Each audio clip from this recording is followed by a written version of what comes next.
بیوی کے رشتے کو بعض بیویاں ایسی نادان ہوتی ہیں کہ اولاد کی محبت میں خامد کو ڈیگریڈ کرتی ہیں، بعض خامد ایسے نادان ہوتے ہیں اپنے ماں باپ کے احترام میں بیوی کو ذلیل کرتے ہیں، اپنے بہن بھائیوں کی سن کر اپنی بیوی کو مارتے پیٹتے ذلیل کرتے ہیں۔ یہ ہر گھر کی کہانی ہے۔ ان دونوں سے میرے اللہ نے روکا ہے۔ خامد اپنی بیوی کو سب سے زیادہ عزت دے، بیوی اپنے خامد کو سب سے زیادہ عزت دے۔ حقوق میں سب سے بڑا حق اب خامد اور بیوی کا ایک دوسرے کے ساتھ جوڑا گیا ہے کہ ان سے نسل چلنی ہے، ان سے نسل چلنی ہے۔ آپ حیران ہوں گے، بیوی کے ذمہ خامد کی روٹی پکانا شریعت نے نہیں لگایا، تو خامد کے ماں پیو کی روٹی کیسے ذمہ ہوگی؟ خامد کے بہن بھائیوں کی روٹی کیسے ذمہ ہوگی؟ کتنی بہنوں نے گھر اجاڑ دیے بھائیوں کے، کتنے ساس سسر نے اپنے بیٹے کے گھر اجاڑ دیے۔ یہ چاروں طرف پھیلی ہوئی کہانیاں بتا رہا ہوں، کوئی خواب نہیں سنا رہا ہوں، کوئی باہر کی زندگی نہیں بتا رہا ہوں کہ جوائنٹ فیملی سسٹم بہت اچھا ہے اگر شریعت کا پتہ ہو، اور بہت برا ہے اگر شریعت کا پتہ نہ ہو۔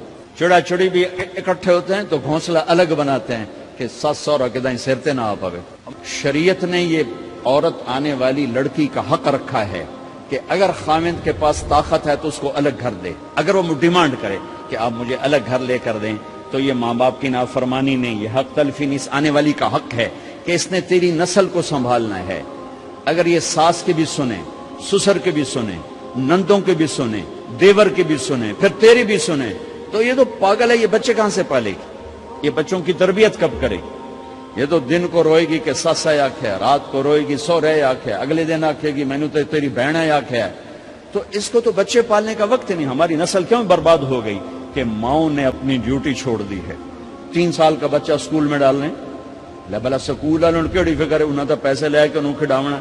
میرے نبی نے کہا 7 سال تک تو نماز بھی نہ کہو، گلے سے لگا کے رکھو۔ 7 سال تک نماز بھی نہ کہو، بس اس کو قریب کرو قریب کرو قریب کرو، 10 سال میں جا کے نماز کہو۔ 3 سال کے بچے کو ڈالتے ہیں سکولوں میں، اس کے لاشعور میں ماں باپ سے نفرت پیدا ہو جاتی ہے۔ یہ میری اب بیتی ہے، اللہ نے مجھے تبلیغ میں لگا دیا تو شریعت پڑھنے کے بعد اللہ نے میرا سر جھکا دیا، ورنہ میں تو بالکل باغی ہوتا۔ تو میرے نبی فرما رہے ہیں 7 سال تک نماز بھی نہ کہو، بس سینے سے لگا کے رکھو تاکہ تمہاری صفات منتقل ہوں اور تمہاری محبت ان کے اندر منتقل ہو۔ تو جب بیوی پر پورے گھر کا بوجھ پڑ گیا تو وہ اپنے بچوں کو کب پالے گی اور بچوں کی کب وہ تربیت کرے گی؟ وہ تو صبح سے شام تک چولہے پر تھک چکی ہے، اور اوپر سے جو تانے ہیں وہ الگ ہیں، جلی کٹی، کبھی ساس کہہ رہی، کبھی سسر کہہ رہا، کبھی بہنیں، کبھی دیور، تو وہ تو بالکل بیچاری پاگل ہو جاتی ہے۔ کہیں اس کا الٹ بھی ہوتا ہے، آنے والی ایسی آتی ہے کہ پورے گھر کو تباہ کر کے ماں باپ کو بھی دھکا دلا کے اپنے خامد کو لے کے نکل جاتی، ایسا بھی ہے لیکن یہ بہت کم ہے۔ ابتدائی رشتہ خامد اور بیوی ہے، خامد اور بیوی یہ ابتدائی رشتہ ہے۔ اللہ نے آدم کو بنایا اور حوا کو ساتھ بیوی بنایا، اولاد بعد میں دی۔ اور ایک اور بات، آدم کو بنا دیا مٹی کا پتلا کٹھا کر کے، مٹی کٹھی کر کے پتلا بنا دیا، 40 سال کے بعد روح ڈالی، چل بھائی جا جنت، اور اکیلے بھیج دیا، بیوی نہیں دی۔ حالانکہ اللہ چاہتا تو ساتھ ہی حضرت حوا کی مٹی کا ڈھیر بھی لگا دیتا، اس کا پتلا بھی تھپ دیتا، فرشتوں سے تھپوا دیتا، اور پھر 40 سال کے بعد دونوں کو کٹھا جنت میں ڈالتا۔ بہت سارے پیغام، اس میں بہت سارے پیغام، تاخیر ساتھ نہیں بنایا، دیر سے بھیجا، انتظار قدر کو بڑھانے کے لیے کہ عورت کی قدر کرنا، کمزور ذات ہے، کمزور مخلوق ہے، قدر کرنا۔ دوسرا، پہلے دن پتلا نہیں بنایا کہ ننگا پڑا ہو، عورت کا پتلا ننگا ہو، مٹی کا ہو، پتھر کا ہو، تو اس میں کیا کشش؟ تو ان مرد کے لیے کشش کوئی نہیں، تو فرشتوں کو کیا کشش تھی؟ پہلے دن سے عورت کو پردے میں بنایا، بے پرد نہیں کیا، بے پرد نہیں کیا، اس کا پتلا نہیں بنایا، اسے ننگا نہیں چھوڑا، اس کو پہلے دن سے کورڈ۔ اور کیسے بنایا؟ فرشتوں کو کی آنکھوں پہ پردہ اور آدم کو سلا دیا۔ آدم علیہ السلام سوئے ہوئے ہیں، فرشتوں کی آنکھوں کے سامنے پردہ ڈال دیا گیا. جب آدم اٹھے ہیں. اور ایک اور بات، جنت میں رہ کر بھی آدم علیہ السلام کا دل نہیں لگتا تھا، اداس اداس رہتے تھے. اماں آئی تو بابے دا دل لگا، تو اداس رہتے تھے جنت میں. جب آنکھ کھلی تو اپنے لیفٹ سائیڈ پہ ایک خاتون سر سے لے کر پاؤں تک لباس میں. آپ نے سنا ہے نا، یوسف علیہ السلام دنیا میں سب سے خوبصورت ہستی پیدا کیے گئے. یہ مردوں میں، عورتوں میں سب سے خوبصورت حضرت حوا کو پیدا کیا گیا. کون ہے؟ کہتے ہیں اللہ کی. اب آدم تیری بیگم کون ہے؟ تیری بیگم. نکاح پڑھایا. پھر کہا آدم مہر ادا کرو. تو نے پوچھا کیا مہر دوں؟ تو وہاں تو سونا چاندی ڈھیر لگے پڑے تھے. اللہ تعالیٰ کہتے دا من سونا چاہ کے دے دے. میرے اللہ نے کہا تیری نسل میں میرا آخری حبیب آنے والا ہے، اس پہ ایک دفعہ درود پڑھ دے، یہ مہر ہے. سیدھے ہاتھ میں برکت ہے. پیدا کیا الٹی طرف سے. الٹی طرف سے کیوں پیدا کیا ہے؟ کہ الٹی طرف دل ہے، اور دل کے نیچے جو پسلی ہے وہاں سے پیدا کیا. اس میں پیغام کیا دیا کہ عورت جس روپ میں ہو، پہلا روپ اس کا بیوی بنا، پھر وہ ماں بنی، پھر اس آگے بیٹی کا روپ ہے، پھر بہن کا روپ ہے، پھر خالہ ہے، پھوپھی ہے، دادی ہے، نانی ہے، ساس ہے. جس روپ میں بھی عورت ہے اس کو دل کے قریب جگہ دو. یہ دل کے نیچے سے پیدا کرنے میں یہ پیغام دیا گیا ہے. اسے ذلیل نہ کرو، اسے خوار نہ کرو، اسے بے عزت نہ کرو، اس پر شدت نہ کرو. تو پہلا بنیادی رشتہ خامند اور بیوی ہے، اور آخری رشتہ بھی خامند اور بیوی ہے. لیکن اس وقت ہمارے معاشرے میں خامند سے زیادہ اس کے ماں باپ حق جتلاتے ہیں، خامند سے زیادہ اس کی بہنیں حق جلاتی ہیں، خامند سے زیادہ اس کے رشتہ دار حق جتلاتے ہیں، اور جھوٹی سچی شکایتیں لگا کر بیوی سے متنفر کرتے ہیں، اور کہیں بیوی کو خامند سے متنفر کرتے ہیں.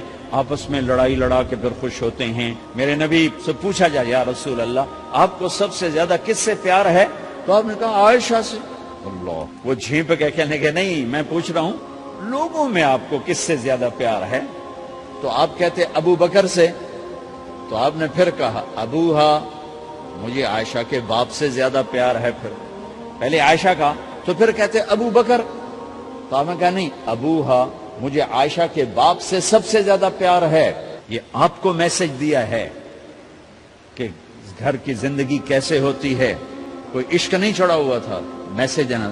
ہم عائشہ چھوٹی عمر کی تھیں، ان کو آٹا گوندھ کے دیتے تھے، آٹا گوندھ کے دیتے تھے. پھر جب ان کو آٹا گوندھنا آ گیا پھر چھوڑ دیا. پھر ان کو سامنے بٹھا کر لقمے پر سامنے بٹھا کر لقمے بنا کے کھلاتے تھے. پھر ہم عائشہ رضی اللہ تعالیٰ عنہ کوئی گوشت کا ٹکڑا، وہاں بڑے بڑے گوشت کے ٹکڑے پکائے جاتے تھے، تو کوئی گوشت کا ٹکڑا اٹھایا اور ایسے 2-4 جگہ سے نوچا اور پھر رکھ دیا. سارا کھایا نہیں جاتا تھا، تو اللہ کے نبی اسی کو اٹھاتے اور حضرت عائشہ کو دکھا کر، جہاں سے حضرت عائشہ نے نوچا ہوتا تھا وہاں سے یوں کاٹ کے دکھاتے تھے. پھر حضرت عائشہ رضی اللہ تعالیٰ نے گلاس اٹھایا پانی پینے کے لیے، جہاں ہونٹ لگائے پہ گلاس رکھ دیا. بڑے بڑے گلاس ہوتے تھے، تو حضرت ہمارے نبی اٹھاتے تھے، جہاں عائشہ کے ہونٹ لگے ہوتے تھے وہاں ہونٹ لگا کے پانی پیتے تھے. یہ آپ کو سکھانے کے لیے ہے. اپنے گھر والوں کے ساتھ بیٹھ کے کھانا کھاتے.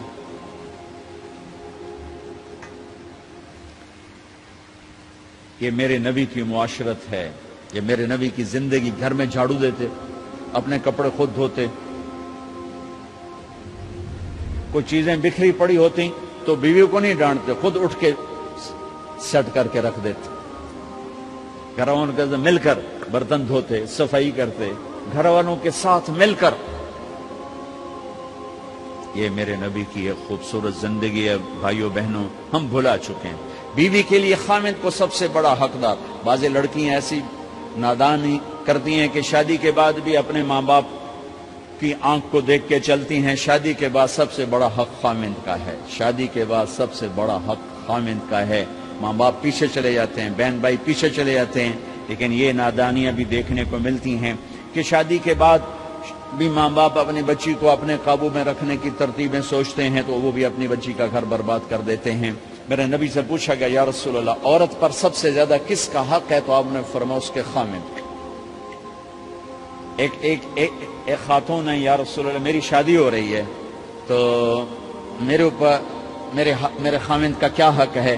تو آپ نے ارشاد فرمایا تیرے خامند کے جسم پر زخم ہو، زخموں میں پیپ پڑ جائے اور تو اپنی زبان سے چاٹ چاٹ کے زخم صاف کرے تو نے اپنے خامند کا حق ادا نہیں کیا۔